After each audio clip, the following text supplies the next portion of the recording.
ये डेटा है या फिर रैंक है? डेटा है ना। इनको रैंक असाइन करना पड़ेगा।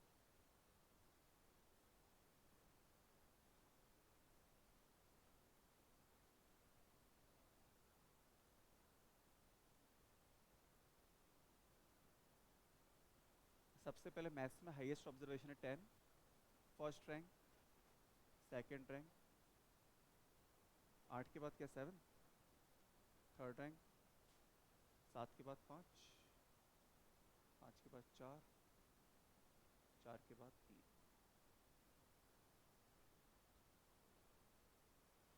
ऐसे ही वहां पर रैंक असाइन करोगे। फटाफट करो, सामने मत देखो। और नेक्स्ट कॉलम आप सीधा बना सकते हो चाहो तो D² का।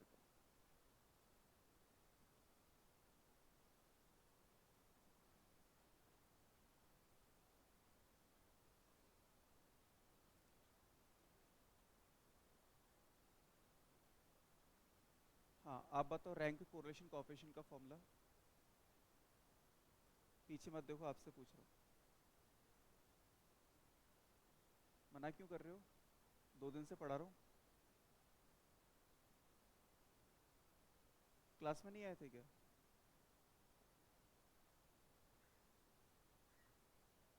लिखो, 10 बार लिखो। 1 - 6 sigma D² upon n × n²-1, है ना। अभी लिख कर बताओ, 10 बार याद हो जाएगा।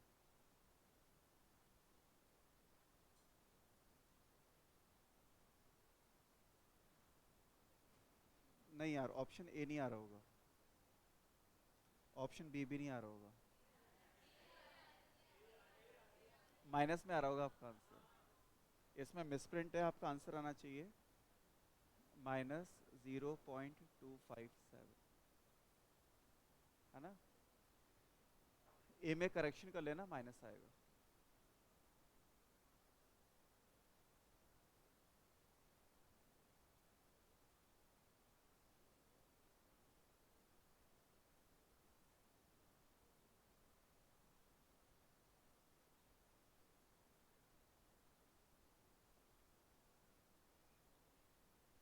आ गया आंसर।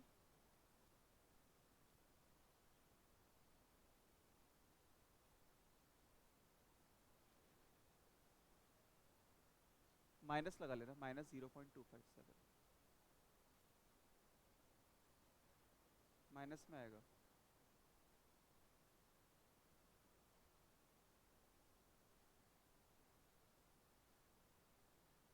माइनस में आएगा answer.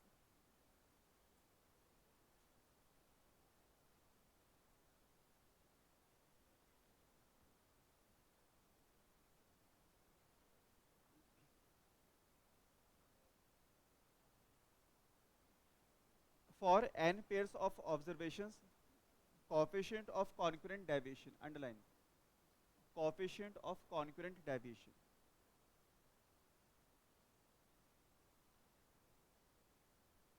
is 1/√5. If there are 6 concurrent deviation,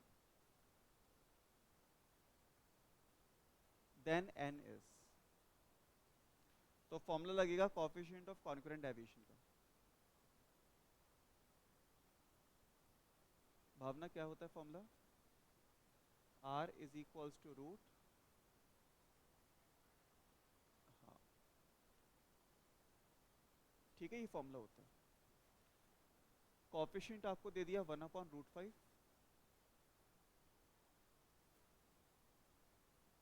number of concurrent deviation दे दिए 6।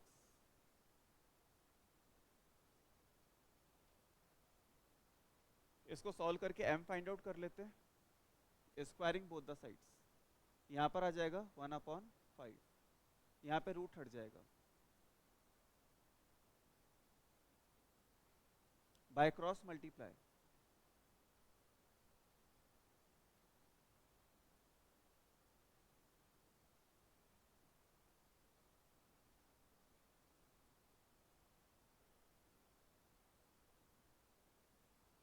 अभी तो m आया है 10, पूछा क्या है? Number of observation. ठीक है, आपको बता रखा है कि यार m क्या होता है, n - 1 बता रखा है ना। m 10 आया, नहीं,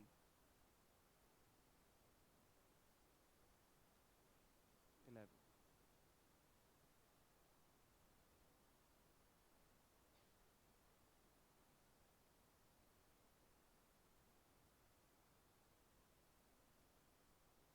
हाँ, आपने लिख लिया 10 बार फॉर्मूला? बताओ, याद हो गया? सुनाओ।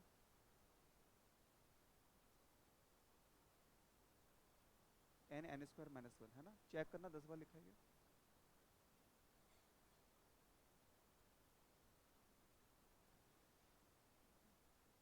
64, for finding correlation between to qualitative characteristic. बच्चों अंडरलाइन क्वालिटेटिव कैरेक्टरिस्टिक, तो इसके लिए लगेगा रैंक कोरिलेशन, है ना, रैंक कोरिलेशन क्वालिटेटिव के लिए। 63, if we plotted points in a scatter diagram lie from lower left to upper right। बच्चों lower left to upper right जाना है।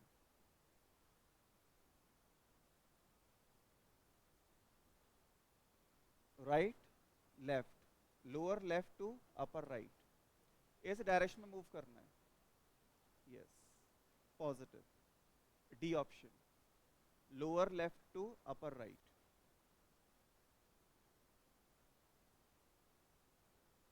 62,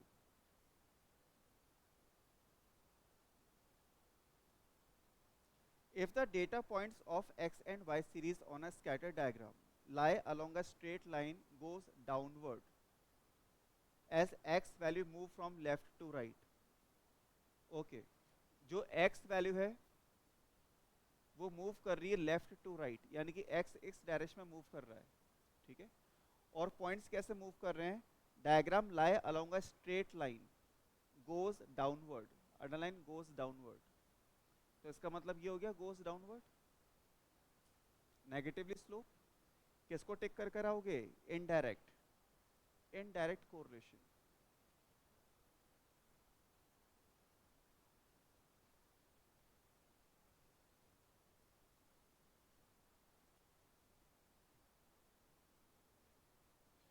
sixty one, if the sum of product. बच्चों देखो language को mathematics form में कैसे लिखेंगे? सम ऑफ प्रोडक्ट, ठीक है, sum of product of deviation of x and Y, सामने देखते चलना, deviation of x and Y from their mean, from their mean is 0। ये डेटा आपको दे दिया। Now correlation coefficient between X and, बच्चों यहाँ पे प्रिंट नहीं हुआ है, वाई लिख लेना, between X and Y.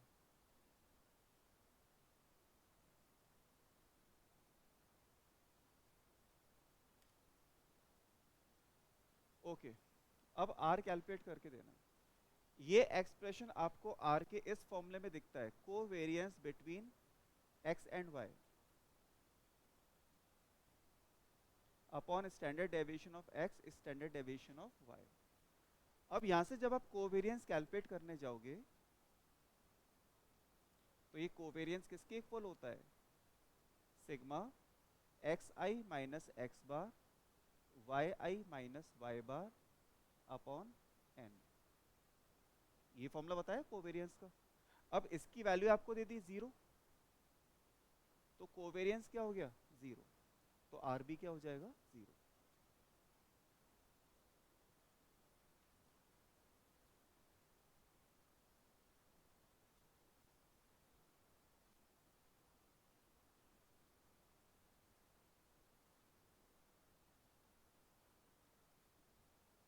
Coefficient of correlation between x and y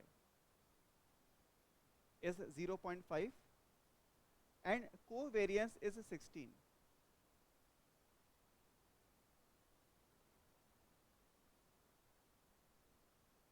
then standard deviation of y is, if standard deviation of x is 4, formula based question, we know r is equals to covariance between x and y upon standard deviation of X standard deviation of Y. ठीक है, value put कर दो, R 0.5, covariance 16, X का standard deviation 4 और ये S Y. ये बताओ कितना आ रहा है? 8 आ रहा है।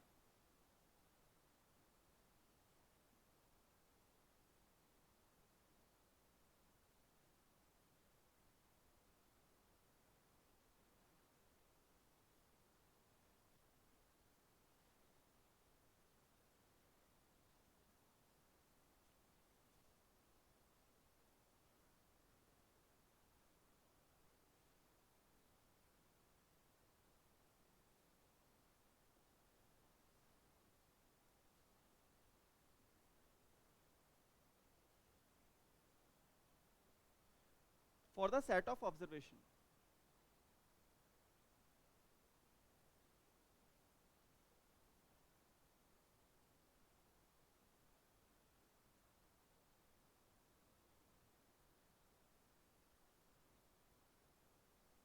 Value of Karl Pearson coefficient approximately is given by. Karl Pearson calculate करना है, ईमानदारी से बताना कौन से फॉर्मूले से करना चाहिए। आ सिंगल फॉर्मूला है ना, क्योंकि आपके पास बस x और y की सीरीज है, तो आपको कैलकुलेट करना चाहिए r from using single formula. r is equals to n sigma X Y minus sigma X sigma Y upon root of n sigma X square minus sigma X का whole square root n sigma Y square minus sigma Y का whole square. ठीक है, अब पता है इसमें x कौन है? ये जो फर्स्ट नंबर है ना, ये x है, 1 2 3 4 5, और सेकंड नंबर है y 2 5 7 8 10। कैलकुलेट करके बताओ।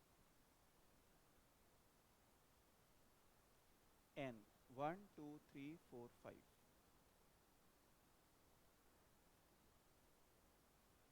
सिग्मा एक्स वाई मतलब मल्टीप्लाई का सम। यहाँ पर मल्टीप्लाई 2 10 21 32 50, इनका सम। ठीक है, x का सम 15, y का सम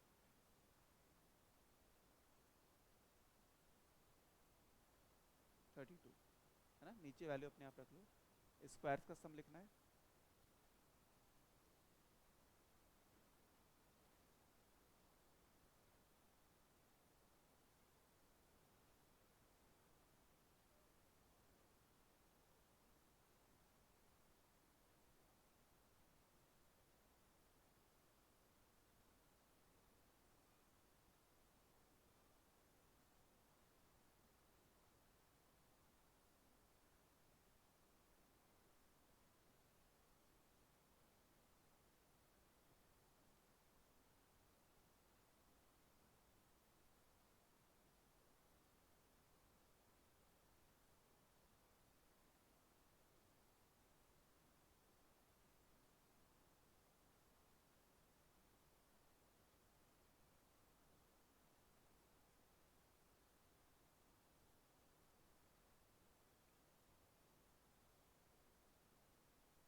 डी ऑप्शन आना चाहिए 0.985।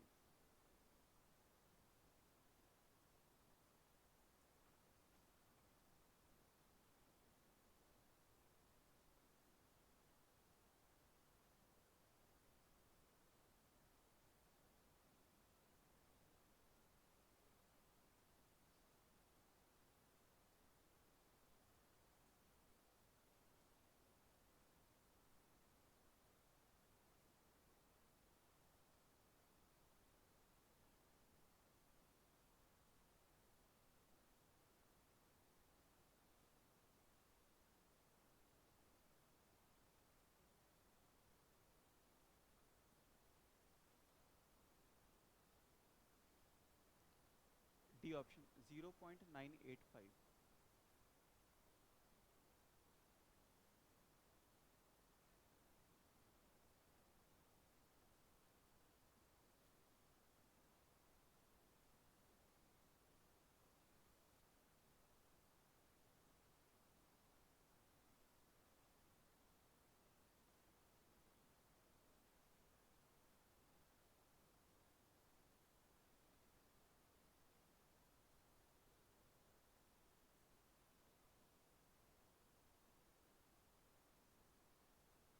हो गया 58। The covariance between two variable is D option positive भी हो सकता है, नेगेटिव भी हो सकता है, जीरो भी हो सकता है। क्योंकि स्टूडेंट जब अपन कोवेरियंस कैलकुलेट करते हैं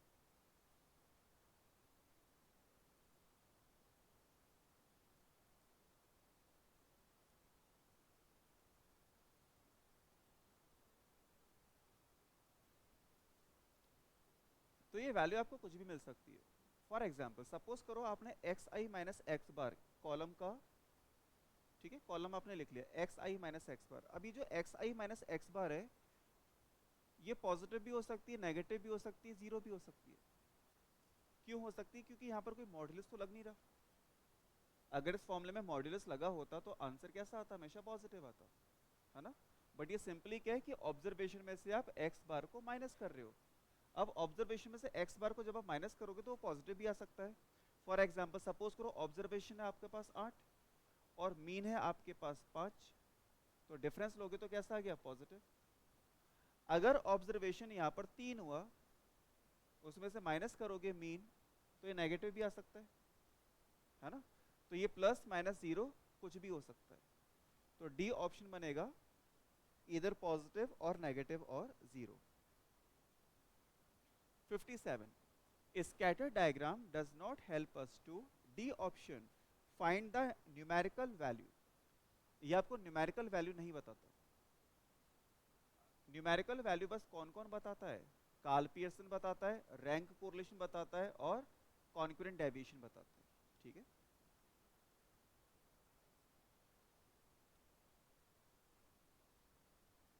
now 56 which of the following is spurious correlation. अब इसके लिए एक बार आपको मॉड्यूल ओपन करना पड़ेगा, मॉड्यूल निकालो और पेज नंबर 37 निकालो इसमें।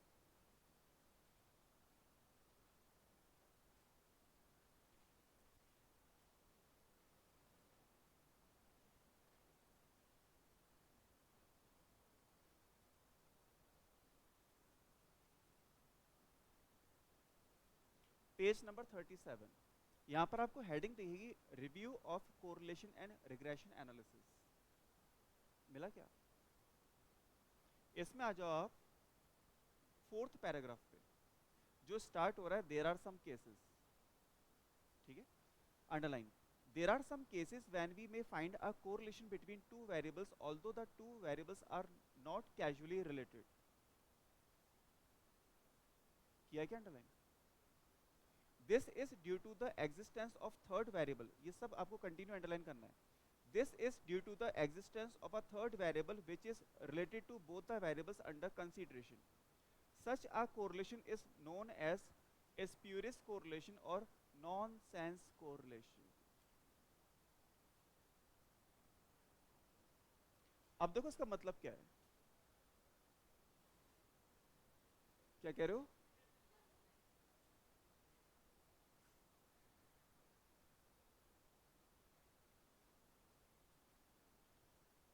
जैसे यहाँ पर x और y दोनों एक दूसरे से रिलेटेड है, x में चेंज करोगे तो y में चेंज होगा, y में चेंज करोगे तो x में चेंज होगा। लेकिन कई बार क्या होता है x और y डायरेक्ट एक दूसरे को रिलेट नहीं करते हैं।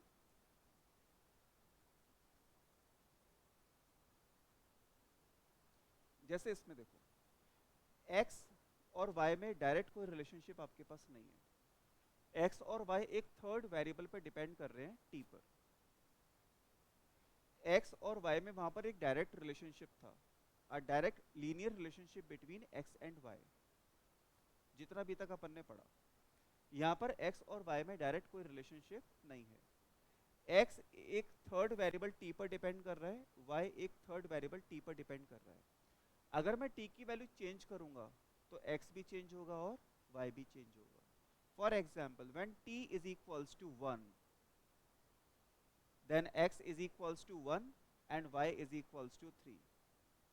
When t equals to 2, x is equals to 4 and y is equals to 6. तो x चेंज हो रहा है तो y भी चेंज हो रहा है, लेकिन किसकी वजह से चेंज हो रहा है? थर्ड वेरिएबल की वजह से। This type of correlation is called spurious correlation और नॉनसेंस कोरिलेशन। याद रहेगा? ये एग्जाम्पल नोट कर लो अपने मॉड्यूल में।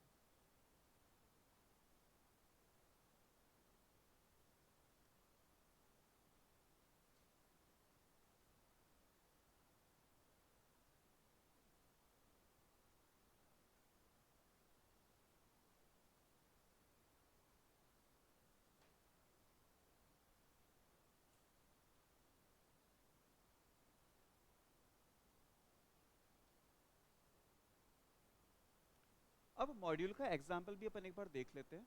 इन्होंने भी बहुत अच्छा एग्जाम्पल दिया है। As an example, there could be a positive correlation between production of rice and that of iron in India. Obviously, अगर मैं 2020 से 24 तक का, ठीक है, 4 साल का ले लेते हैं, राइस का प्रोडक्शन इंक्रीज हो रहा है हर साल, और एक सीरीज मेरे पास है प्रोडक्शन ऑफ आयरन, वो भी इंक्रीज हो रहा है। अब मैं बस अपने सामने प्रोडक्शन ऑफ राइस और प्रोडक्शन ऑफ आयरन को रखता हूं, तो मुझे ये लगेगा कि यार प्रोडक्शन ऑफ राइस बढ़ रहा है तो प्रोडक्शन ऑफ आयरन भी बढ़ रहा है, जबकि इन दोनों का एक दूसरे से कोई भी रिलेशन नहीं है। ये दोनों एक थर्ड वेरिएबल पर डिपेंड कर रहे हैं और वो है टाइम। वो थर्ड वेरिएबल कौन है? Time.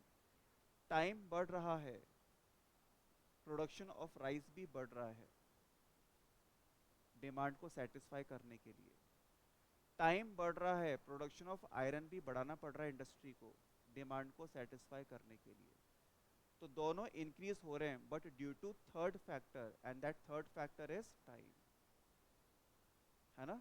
Otherwise production of rice और प्रोडक्शन ऑफ आयरन में डायरेक्ट कोई रिलेशन नहीं है। राइस का प्रोडक्शन कभी भी आयरन के प्रोडक्शन को इफेक्ट नहीं कर सकता। आ रही के बात समझ में? ठीक है, अब वापस से आ जाओ बुकलेट पर। हाँ, तो हम थे बच्चों 56 पर। Which of the following is spurious correlation? A option, correlation between two variables having no casual relationship. दोनों में कोई भी डायरेक्ट कैजुअल रिलेशनशिप नहीं है।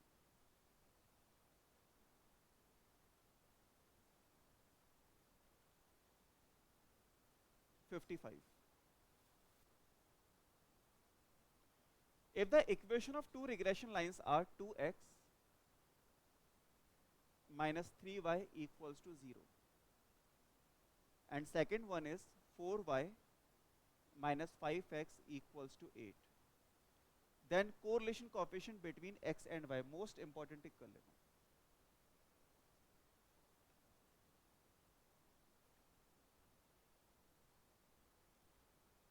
दो रिग्रेशन लाइन दे दी, ठीक है, आपके सामने, और क्या कैलकुलेट करने के बोल रहा है? Correlation coefficient. पहले तो टॉपिक कनेक्ट करने की कोशिश करो, कौन से टॉपिक से आर आ सकता है। रिग्रेशन और आर का क्या रिलेशन है? तो एक रिलेशन है, R is equals to plus minus under root B B dash, properties में किया था। R is equals to under root B B dash. B क्या है? वही B Y X, Y depends on X, और B dash X depends on Y. है ना relation? अब ये बी कहां से आएगा? कौन सी फॉर्म में?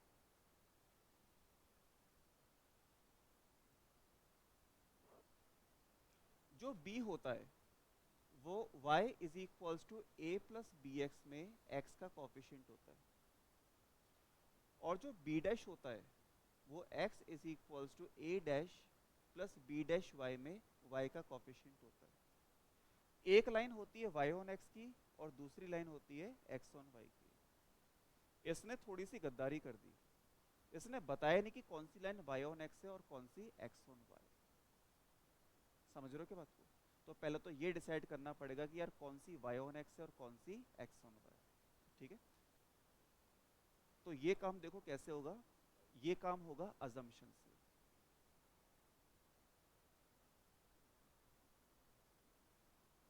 मैं थोड़ी देर के लिए इसको मान के चल रहा हूं कि यार ये है y ऑन x। अजम्पशन है बस ये मेरा। अब अगर मैंने पहली वाली लाइन को y ऑन x माना है तो ये मेरी रेस्पॉन्सिबिलिटी है इसको y equals to A plus B X form में लिखना, है ना? तो क्या लिखेंगे इसको y इक्वल्स टू की फॉर्म में? बताओ y इक्वल्स टू की फॉर्म में क्या आ जाएगा? चेक करके देखो, शायद यही आ रहा है।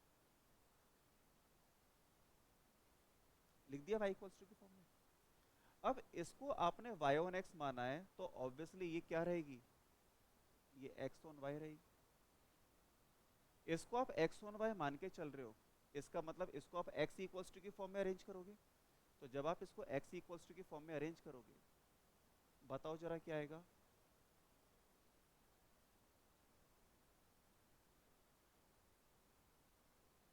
ये आएगा, है ना? y इक्वल्स टू की फॉर्म में x का ये जो कॉफिशिएंट है ये कौन देगा? b। और x एंड y में जो y का कॉफिशिएंट है ये मुझे क्या देगा? b dash. आई क्या बात समझ में? अब b और b डैश को मल्टीप्लाई करते हैं। तो बच्चों जैसे आप b और b डैश को मल्टीप्लाई करोगे तो 2/3 मल्टीप्लाई बाय 4/5, बताना जरा कितना आ रहा है? वो तो मुझे ही पता है, डेसिमल में बताओ। ऑप्शन ऐसे ही दे रखा है, 8/15।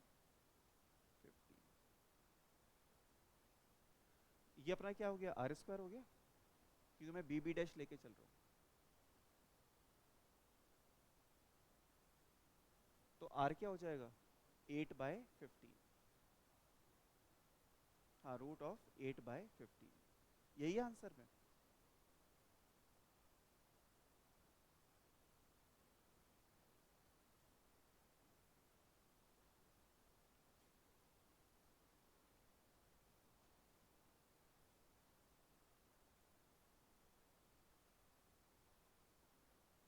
मैं चाहता था गलत निकल कर आई, सही निकल कर आ गया। मुझे कुछ और एग्जाम्पल लेना पड़ेगा फिर। अभी मैं समझाऊंगा तो कुछ बच्चे कंफ्यूज हो जाएंगे। अब इसको ना ये छोड़ दो। अभी कुछ क्वेश्चंस ऐसे भी आएंगे जिसमें अपना अजम्पशन गलत होगा, उसको कैसे हैंडल करना है मैं उस क्वेश्चन में बताऊंगा आपको।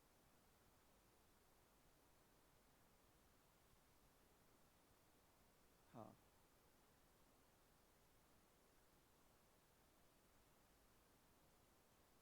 अजम्पशन दो रिग्रेशन लाइन आपको दे दी, है ना? इसको देना चाहिए था कि यार ये वाली y ऑन x है और ये वाली x ऑन y है, बट उसने नहीं दिया। तो मैंने लेट कर ले कि पहली वाली कौन है? y ऑन x, और दूसरी वाली है x ऑन y। तो पहली वाली को y ऑन x माना है तो किस फॉर्म में लिखोगे? y इक्वल्स टू की फॉर्म में लिखोगे, है ना? उसी फॉर्म में होती है। दूसरी वाली ऑटोमेटिक क्या बन जाएगी? x on y।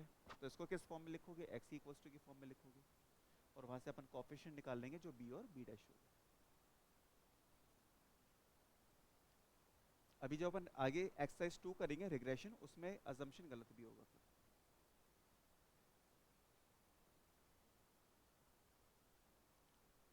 हाल फिलहाल तो आपको समझ में आ गया ना किस तरह से काम करना है? ठीक है, अजम्पशन जब गलत होगा तो मैं उस क्वेश्चन में आपको समझाऊंगा, इसमें मिक्स नहीं कर रहा मैं। 54 पर आ जाओ।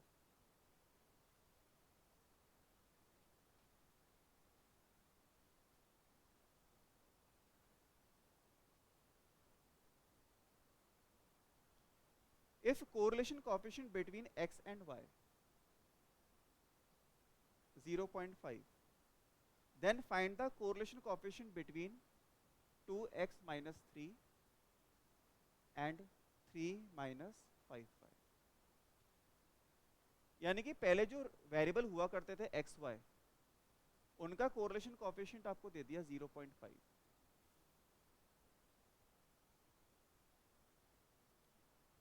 अब हमने x और y का हुलिया बदल दिया। x क्या बन चुका है 2x माइनस 3, y क्या बन चुका है 3 minus 5y।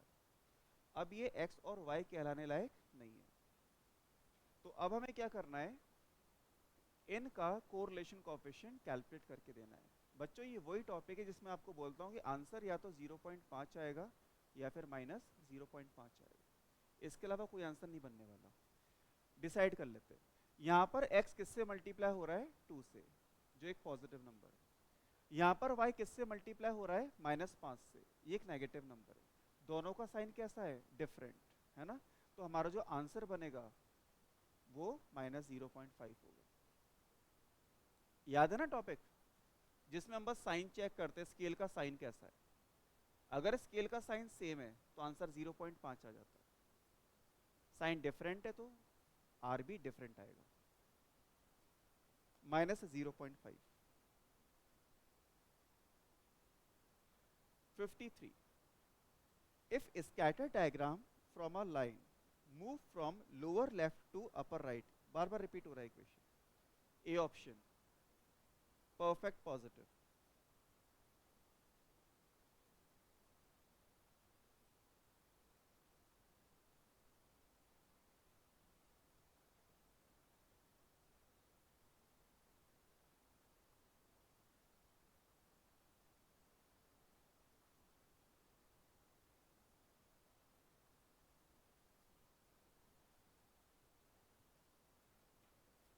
Fifty to.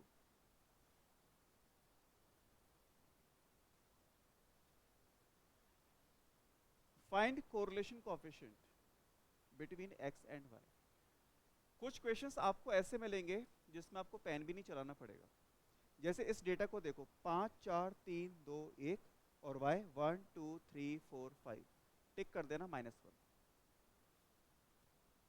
Reverse चल रहे हैं ना, 5 4 3 2 1 और दूसरा 1 2 3 4 5, अपोजिट डायरेक्शन में चल रहे हैं, -1।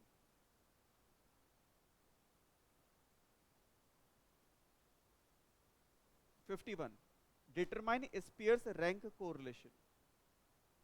कुणाल फॉर्मूला बताना स्पियर्समैन रैंक का। कुणाल क्या, sorry Rudraksh, Spearman rank correlation का फॉर्मूला सही से बोलो। हाँ करो कैलकुलेट। 51 का ए।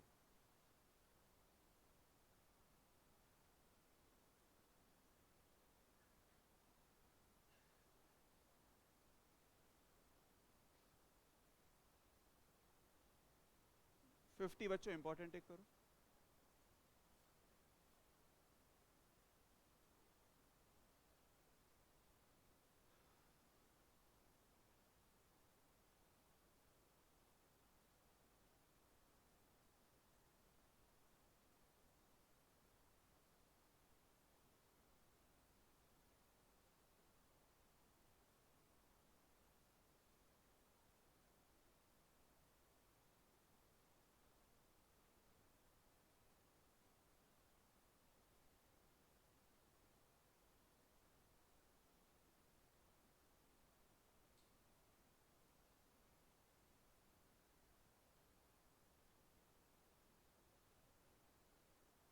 इसमें करेक्शन कर लेना, y में -9 आएगा।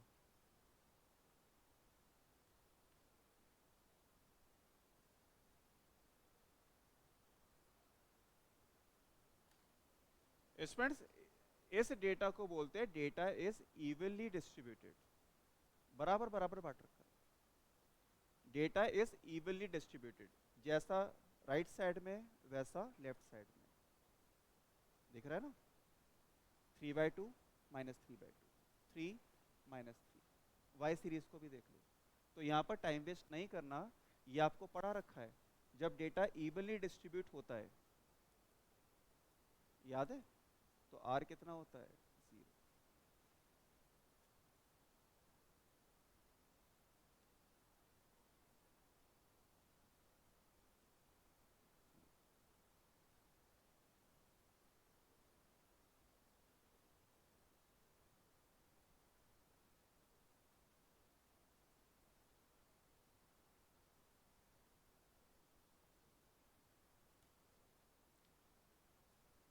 Forty nine.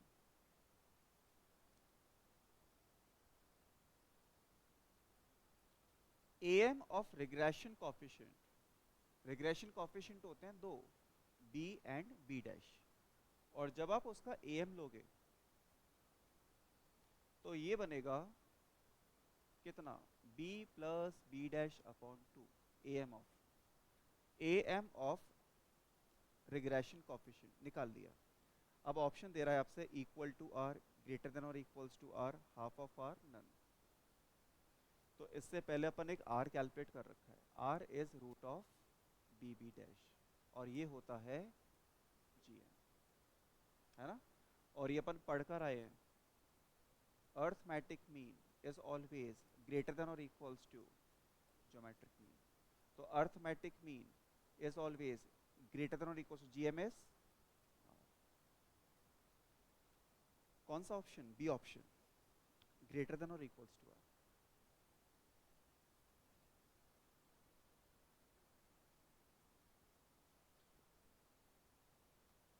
48, एक्स और वाई का कोफिशिएंट है 0.5, और अब आपको कोफिशिएंट देना है 2x - 4 और 3 - 2y। फिर से वही क्वेश्चन आ गया, आंसर या तो 0.5 होगा फिर -0.5। बच्चों दोनों का स्केल डिफरेंट है, साइन का है, तो टिक कर देना -0.5, है ना। पहले वाले को मल्टीप्लाई किया प्लस नंबर से, दूसरे वाले को किया माइनस नंबर से, -0.5। 47, rank correlation between coefficient lie between B option -1 to +1 inclusive of these value.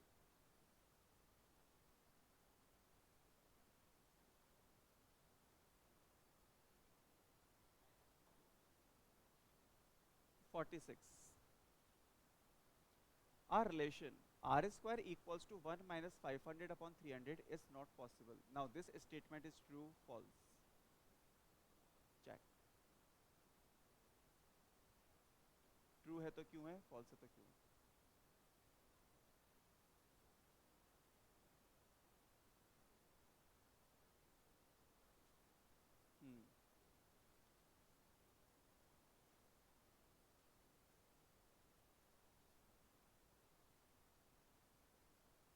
बिल्कुल सही कहा आपने, रूट में माइनस आ जाएगा।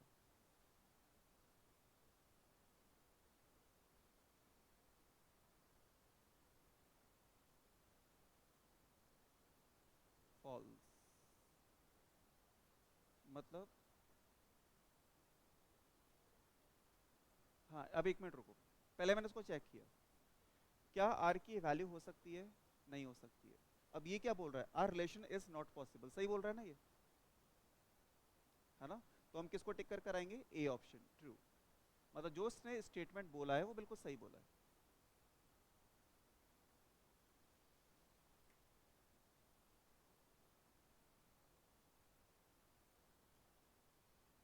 रूट में माइनस साइन नहीं आ सकता है ना।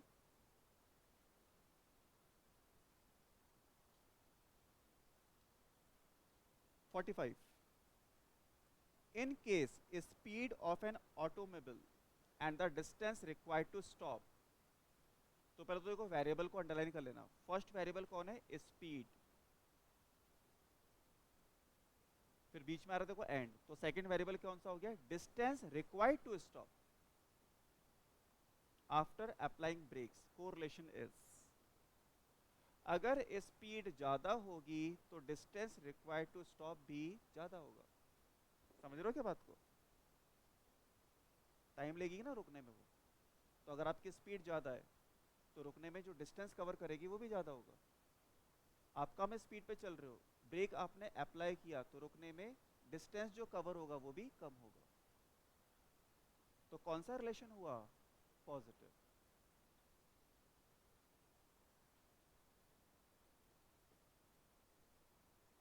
44, correlation coefficient is dash of the units of measurement. इसकी तो कोई यूनिट नहीं होती है, तो इंडिपेंडेंट, मतलब यूनिट पे डिपेंड नहीं करता।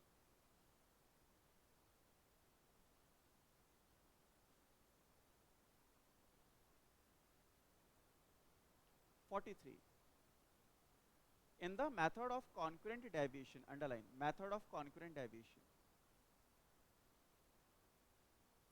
only the directions of change in variables are taken into account for calculation of। तो method of concurrent deviation किसका मेथड है?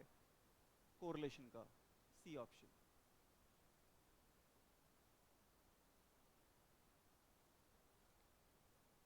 42 इंपॉर्टेंट टिक करो, और 42 को करने के लिए आप मॉड्यूल ओपन करो, page number 38, page number 38,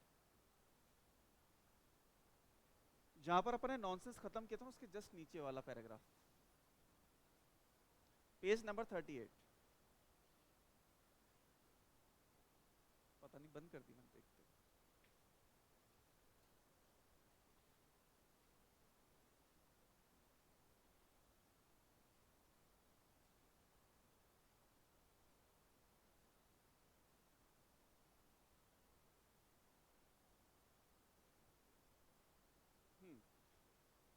page number 38 पर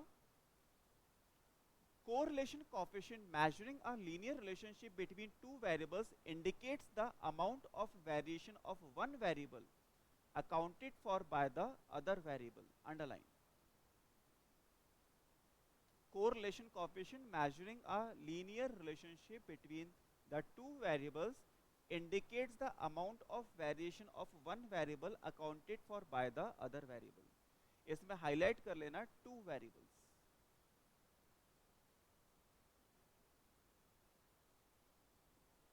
इसमें कुछ भी समझाने का नहीं है, यही अभी तक अपन करते आए हैं, दो ही वेरिएबल को स्टडी किया है।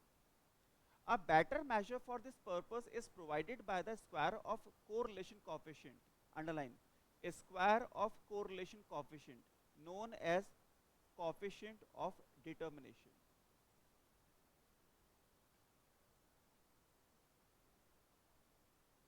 तो अगर आप नोट्स प्रिपेयर कर रहे हो तो उसमें लिखना coefficient of determination,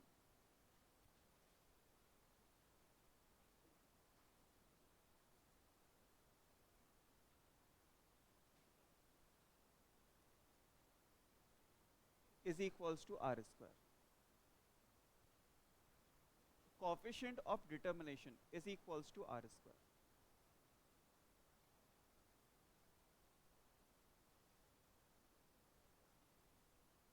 equals to explained variance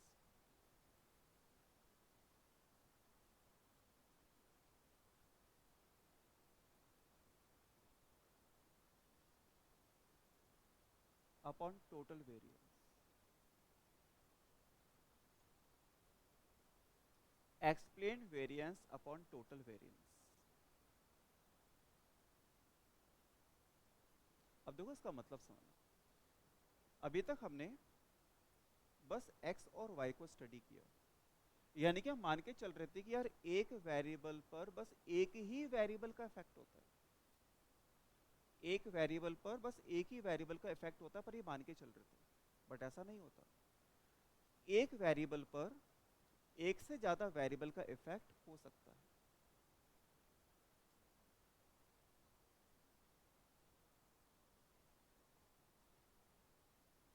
for example,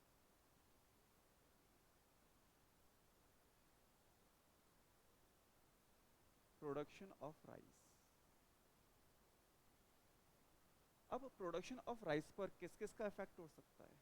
first variable time, होना ही होना है टाइम का, तो है ना। पहले का प्रोडक्शन कम होगा, बाद का प्रोडक्शन ज़्यादा होगा। और किसका इफेक्ट हो सकता है? बिल्कुल सही,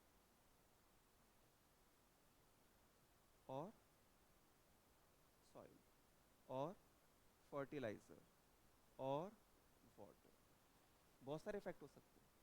अभी तक हमने बस कोरिलेशन क्या पढ़ा कि प्रोडक्शन ऑफ राइस पर सपोज करो कोई भी एक फैक्टर ले लो, जैसे मैंने ले लिया टाइम। तो अभी तक हम क्या कर रहे थे, बस एक ही वेरिएबल का इफेक्ट कंसीडर कर रहे थे, है ना। तो कोएफिशिएंट ऑफ डिटरमिनेशन क्या बोल रहा है कि आपने जिस भी वेरिएबल को लिया उसको हम क्या बोल रहे हैं, एक्सप्लेन्ड वेरिएंस, कि उसका कितना फर्क है। सपोज करो आपने वेरिएंस निकाला CV और वो आ गया 30%, यानी कि उस वेरिएबल का इफेक्ट बस 30% है, बचा हुआ जो 70% है वो किसके अकाउंट में जाएगा, बचे हुए वेरिएबल्स के अकाउंट में। यानी कि वो वेरिएबल बस 30% इफेक्ट कर रहा है, बाकी का 70% बाकी वेरिएबल्स। सपोज करो मैंने इस बार प्रोडक्शन ऑफ राइस को फर्टिलाइजर के साथ कोरिलेट किया और इसका कोरिलेशन आ गया सपोज करो 50%, यानी कि इन दोनों में 50% का वेरिएशन है, मतलब इसका कंट्रीब्यूशन कितना है, 50%। तो बचा हुआ जो 50% है किसके अकाउंट में जाएगा, बचे हुए अदर वेरिएबल्स के। तो कोएफिशिएंट ऑफ डिटरमिनेशन क्या बनता है, एक्सप्लेन्ड वेरिएंस, जिस वेरिएबल को आप कंसीडर कर रहे हो वो कितना इन्वॉल्व है, अपॉन टोटल वेरिएंस। टोटल को हम यहाँ पर क्या मान के चलते हैं, 100, कि 100 में से इसको आप कितना रैंक देते हो, कितनी वैल्यू देते हो। तो ये बन जाएगा हमारा कोएफिशिएंट ऑफ डिटरमिनेशन का फॉर्मूला। दोनों को आपको याद रखना है, is denoted by R² and is equals to explained variance upon total variance. अब इसको समझने के लिए अपन एक एग्जांपल लेते हैं मॉड्यूल का ही।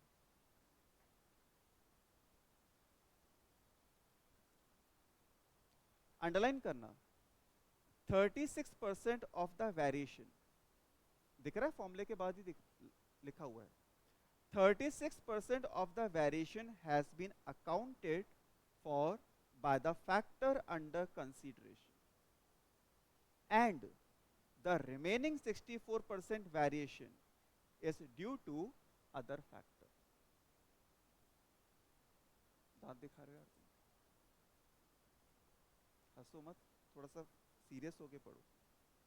अब जैसे आपका CA फाउंडेशन क्लियर करना भी बहुत सारे फैक्टर पे डिपेंड करता है, सच्चाई है, आपका CA फाउंडेशन क्लियर करना बहुत सारे फैक्टर्स पे डिपेंड करता है।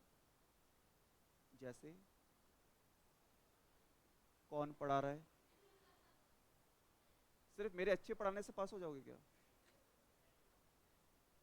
सिर्फ मेरे अच्छे पढ़ाने से सारे के सारे बच्चे पास नहीं हो सकते। और किस पे डिपेंड करता है, सेल्फ स्टडी पर। मैं अच्छा तो पढ़ाता हूं लेकिन मेरे पास स्टडी मटेरियल नहीं पढ़ाने का, तो और किस पे इफेक्ट करता है, स्टडी मटेरियल पर। समझ रहे हो क्या बात को, बहुत सारे फैक्टर्स हैं जिस पर आपका CA फाउंडेशन क्लियर होना डिपेंड करता है। तो यहां पर भी क्या बन जाएगा, कोएफिशिएंट ऑफ डिटरमिनेशन, कि अगर आप स्टडी करना चाहते हो कि CA फाउंडेशन क्लियर करना, ये आपका X वेरिएबल हो गया, मेरे अच्छे पढ़ाने पर कितना इफेक्ट डालता है, तो बस आप इसको अकाउंट कर रहे हो, बाकी अदर फैक्टर्स को कंसीडर नहीं कर रहे। तो सपोज करो अगर ये वैल्यू निकल कर आती 40%, यानी कि मेरा रोल आपकी लाइफ में CA फाउंडेशन के लिए कितना है, बस 40%। बाकी के जो 60% है वो किस किस पर डिपेंड करता है कि आपको स्टडी मटेरियल कैसा मिला, आप सेल्फ स्टडी कितना करते हो, एंड अदर फैक्टर्स। बोलो आई के बाद समझ में। तो यहां पर ये यही समझा रहा है, and remaining 64% variation is due to other factors. आई के बाद समझ में, हमने जो स्टडी किया उसका बस कितना था, 36%। The coefficient of non determination is given by 1 minus R², underline, और उसको नोटबुक में भी लिख लो, coefficient of non determination is 1 minus R², क्योंकि दो ही तो बात होंगी, या तो डिटरमाइन होगा या फिर डिटरमाइन नहीं हो पाएगा। तो डिटरमाइन कितना हुआ, R², तो डिटरमाइन कितना नहीं हो पाया, 1 माइनस R²। जैसे परसेंटेज को टोटल 100 मानते हैं, वैसे रेशियो को टोटल कितना मानते हैं, 1। तो आपके पास दो चॉइस हैं। अगर आपने कोएफिशिएंट ऑफ डिटरमिनेशन परसेंटेज में कैलकुलेट कर रखा है और वो आया है 36% कोएफिशिएंट ऑफ डिटरमिनेशन, तो कोएफिशिएंट ऑफ नॉन डिटरमिनेशन कितना बनेगा, 100 माइनस 36 इक्वल्स टू 64। अब अगर आपने कोएफिशिएंट ऑफ डिटरमिनेशन पॉइंट्स में कैलकुलेट कर रखा है 0.36, तो भगवान के लिए इसको 100 में से माइनस मत करना, ये किस में से माइनस होगा, 1 में से। समझ रहे हो क्या बात को, ठीक है। तो इसलिए इसका फॉर्मूला क्या बन जाएगा, 1 माइनस आर स्क्वायर। तो इसको देखो अपन कैसे लिखेंगे, coefficient of non determination,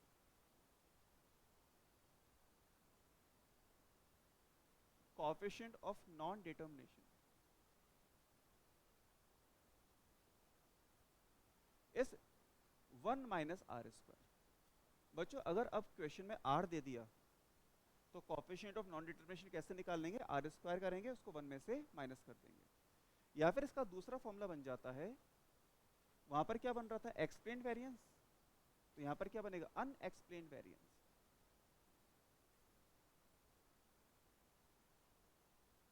upon total variance.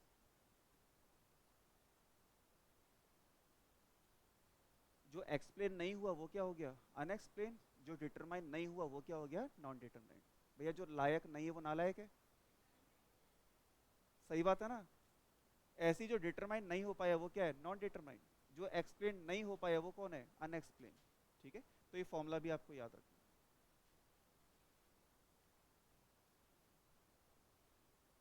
अब वापस से आ जाओ बुकलेट पर।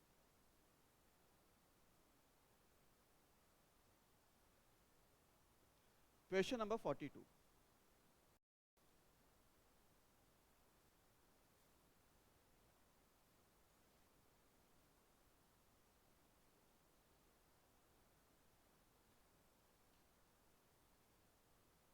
Now coefficient of determination is defined by, तो बच्चों ए ऑप्शन भी बिल्कुल सही है।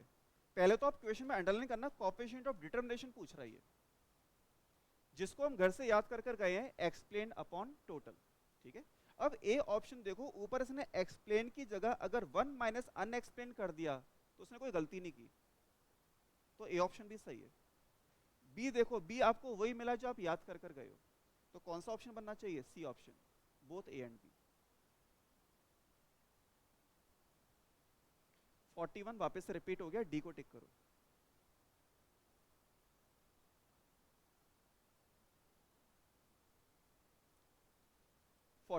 If the plotted points in a scatter diagram are evenly distributed, वापस से आ गया evenly distributed, 0,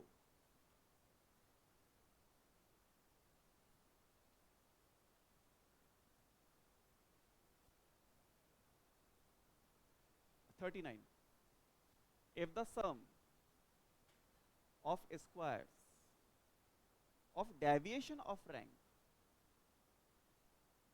of 8 students is 50, calculate कर लो रैंक कोरिलेशन, 0.40।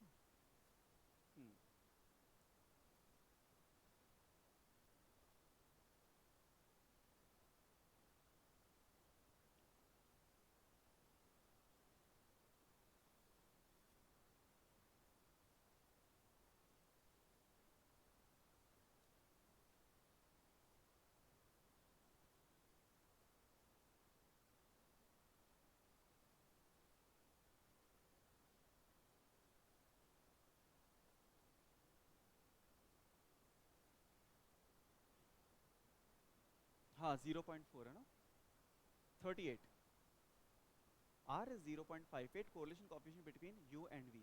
ये वही क्वेश्चन है जिसका आंसर या तो 0.58 होगा या फिर माइनस 0.58 होगा। पहले वाले में देखो x है ना, -5 से मल्टीप्लाई हो रहा है, और दूसरे वाले में y 1 से हो रहा है। तो एक का साइन है नेगेटिव, एक का साइन है पॉजिटिव। आपको दे रखा है 0.58, तो आप टिक कर आओगे माइनस 0.58, माइनस 0.58।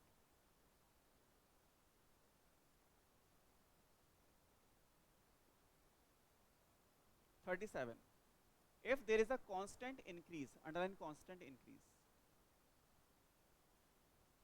तो अगर कांस्टेंट इंक्रीज होगा तो क्या बनेगा, straight line from left to right.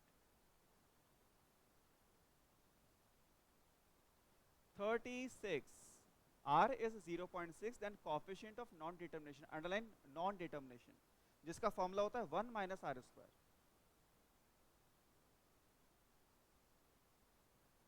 Answer आना चाहिए आपका डी, 0.64।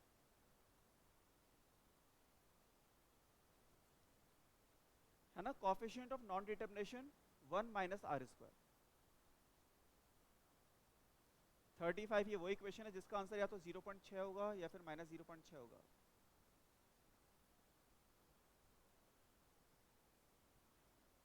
देखो कितना घुमा कर दिया है। Underline, underline both, if both x and y are multiplied by -1, दोनों को सेम से कर रहे हो आप तो 0.6 सेम रहेगा।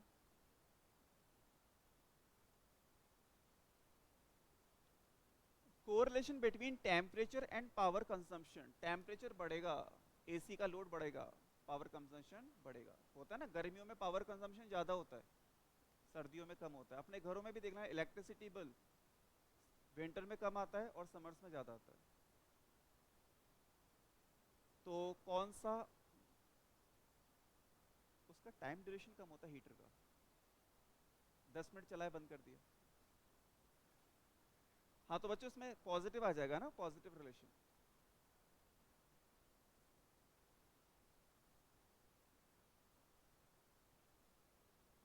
थर्टी थ्री करो।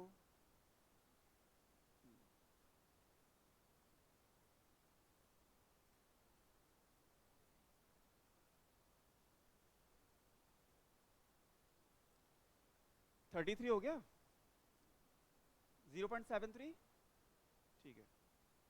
32, अंडरलाइन कोफिशिएंट ऑफ डिटर्मिनेशन, तो ये होता है आर स्क्वायर, तो जो वैल्यू आपको दे रखी है उसका स्क्वायर कर दो, option B.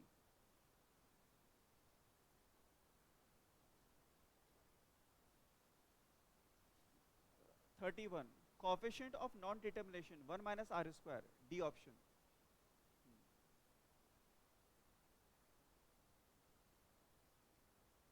30, in case insurance companies profit and the number of claims they have to pay, बोलना मत कोई भी, ठीक है। Uma, question number 30, insurance companies profit, ये पहला वेरिएबल हो गया, and the number of claims they have to pay, number of claims, ये सेकंड वेरिएबल। अब इसमें कौन सा रिलेशन है,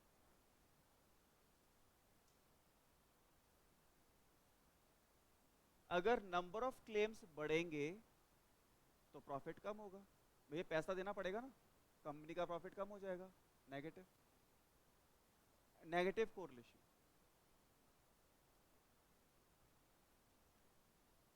twenty nine, when r equals to 1, a option, on a straight line directed from lower left to upper right.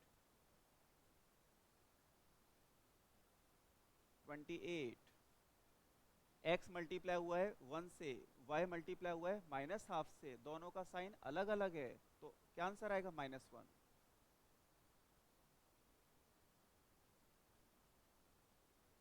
27, when each individual get exactly opposite rank, underline opposite rank, तो -1।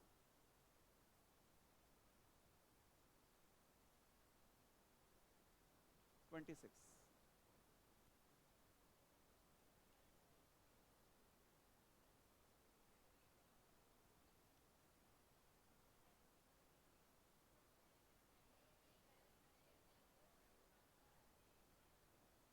क्या हो गया, repeat है क्या,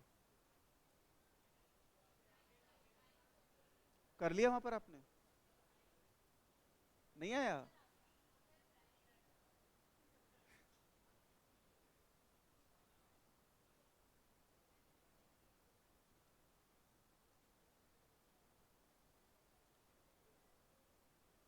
बातें नहीं students, ये 122 क्या है,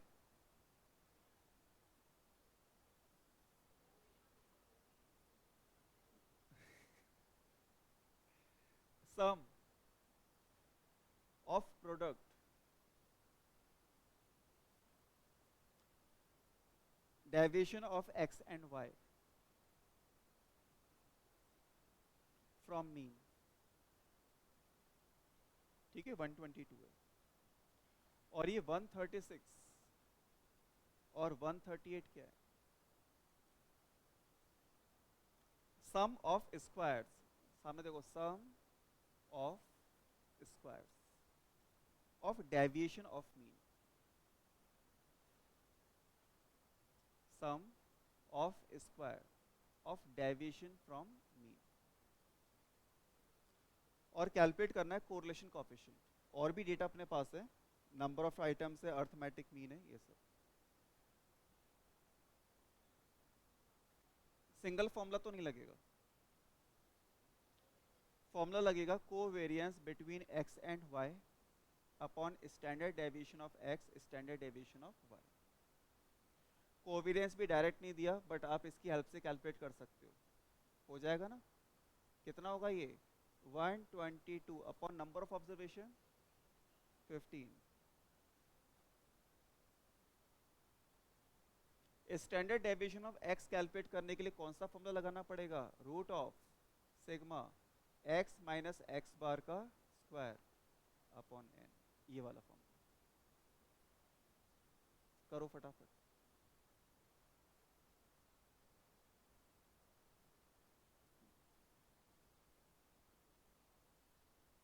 जीरो 0.89।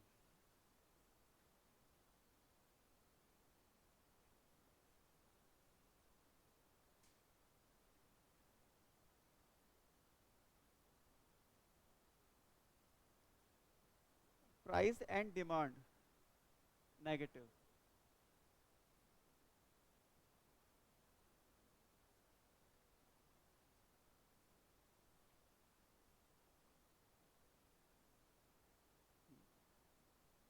ट्वेंटी फोर अपने आप करो, बस वैल्यू को रखते वक्त थोड़ा सा ध्यान से रखना।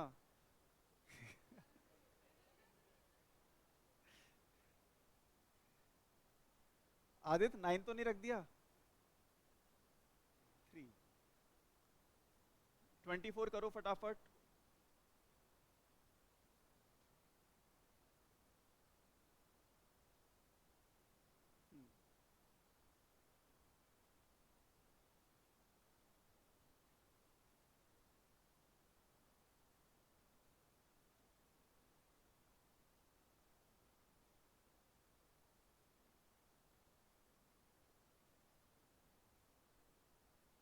किसका? 24 का बी। 23, two regression lines are at right angle. कल बताया था राइट एंगल पर कब होती है? R equals to 0, R equals to 0।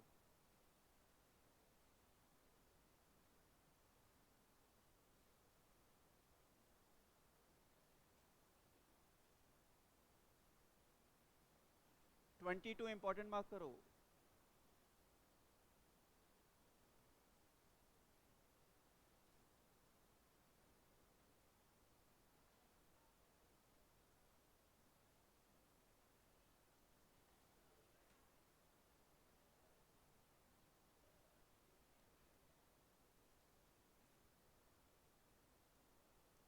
अरे भाई चिल्ला क्यों रहे हो यार? 22, two variables x and y are related as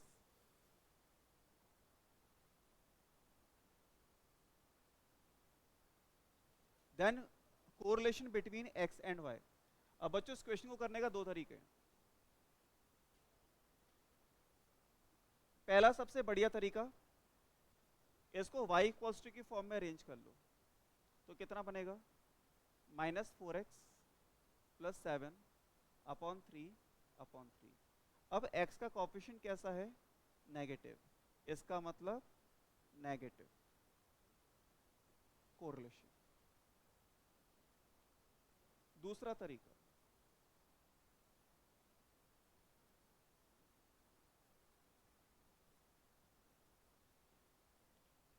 x की दो मनपसंद वैल्यू रखकर देख लो, जैसे 0 और 1, इजी है ना? जैसे x की वैल्यू 0 रखी, y कितना आया? 7/3। 7/3 कैलकुलेट करके देखना कितना आता है।